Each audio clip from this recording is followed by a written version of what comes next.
خزیمہ Al Jazeera کے معزز افراد میں سے ایک تھا۔ حالات نے کچھ ایسا پلٹا کھایا کہ خزیمہ کوڑی کوڑی کا محتاج ہو گیا۔ دولت کے جاتے ہی سب یار دوست سب ساتھ چھوڑ کر چلے گئے۔ مجبوراً اسے گوشہ نشینی اختیار کرنا پڑی۔ ایک دن کسی نے اکرمہ سے خزیمہ کے حالات کا ذکر کیا تو اسے بہت افسوس ہوا۔ وہ دل سے خزیمہ کا بہت احترام کرتا تھا۔ خزیمہ دمشق پہنچا اور خلیفہ سلیمان بن عبد المالک کے دربار میں حاضری دی۔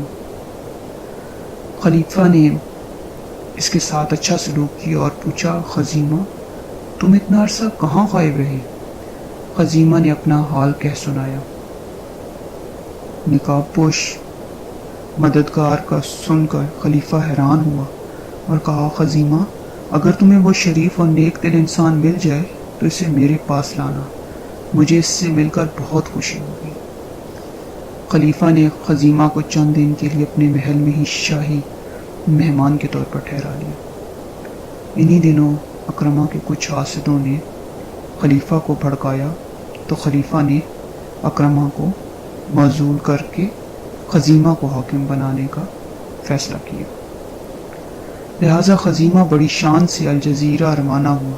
جب وہ قریب پہنچا تو اکرمہ نے اس کا استقبال شہر سے باہر آ کر کیا۔ اس کے ساتھ اس کے وزیر اور سردار بھی تھے۔ خزیمہ نے حاکمی کا عہدہ سنبھالا تو ہر چیز ٹھیک نکلی، لیکن خزانے میں سے 4000 اشرفیاں کم نکلی۔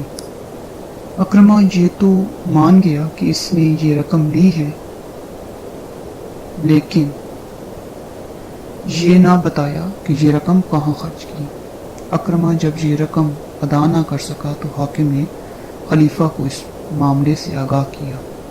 خلیفہ نے حکم دیا کہ اکرمہ کو غبن کرنے کے جرم میں جیل میں ڈال دیا جائے۔ چنانچہ ایسا ہی کیا۔ اکرمہ کی بیوی کو اس جدائی کی تاب نہ آئی تو وہ بھی اپنی ایک کنیز کے ساتھ جیل میں آ گئی۔ خزیمہ پورے جاہ و جلال کے ساتھ الجزیرہ پر حکومت کرتا رہا اور اکرمہ جیل میں سڑتا رہا۔ وہ جیل کی سختیاں جھیل نہ سکا اور بیمار ہو گیا۔ اس کی جان کے لالے پڑ گئے۔ یہ دیکھ کر اکرمہ کی بیوی رہ نہ سکی اور شوہر کو بتائے بغیر اپنی کنیز کو ہدایت کی، تم سیدھی حاکم کے پاس جاؤ اور اسے بتاؤ کہ جس شخص نے برے وقت میں تمہاری مدد کی تھی اب اس کی حالت دیکھو۔ کنیز خاموشی سے حاکم کے محل میں گئی اور کسی نہ کسی طرح خزیمہ سے ملاقات کرنے میں کامیاب ہو گئی۔ کنیز نے اسے مخاطب کیا، آپ کو پتہ ہے جس شخص نے برے وقت میں آپ کی مدد کی تھی وہ کون ہے؟ نہیں، تمہیں پتہ ہے تو جلدی سے بتاؤ، میں تو کب سے اس کو ملنے کو بےتاب ہوں۔ وہ اس صوبے کے سابق حاکم اکرمہ ہے۔ کیا؟ خزیمہ نے حیرت سے اچھل پڑا۔ وہ فوراً اٹھا اور امرائے دربار کے ساتھ جیل میں گیا۔ وہ نڈھال پڑا، اکرمہ کے قدموں میں گر پڑا اور معافی مانگی، پھر اسے گلے لگاتے ہوئے کہا، بھائی یہ سب مقدر کے کھیل ہیں۔ پھر وہ اکرمہ، اس کی بیوی اور کنیز کو اپنے محل میں لے گیا اور وہاں ان کا علاج کرایا۔ ہر قسم کی سہولت دی۔ جب اکرمہ بالکل ٹھیک ہو گیا تو خزیمہ اسے لے کر دمشق چلا گیا۔ وہاں پہنچ کر اس نے خلیفہ کو اپنے آنے کی اطلاع بھجوائی۔ خلیفہ اس کے یوں اچانک آنے سے پریشان ہو گیا۔ خلیفہ یہ سمجھا کہ شاید الجزیرہ میں کوئی گڑبڑ ہو گئی ہے۔ اس نے فوراً خزیمہ کو دربار میں بلایا۔ خزیمہ حاضر ہوا تو خلیفہ نے پوچھا، اچانک کیسے آنا ہوا؟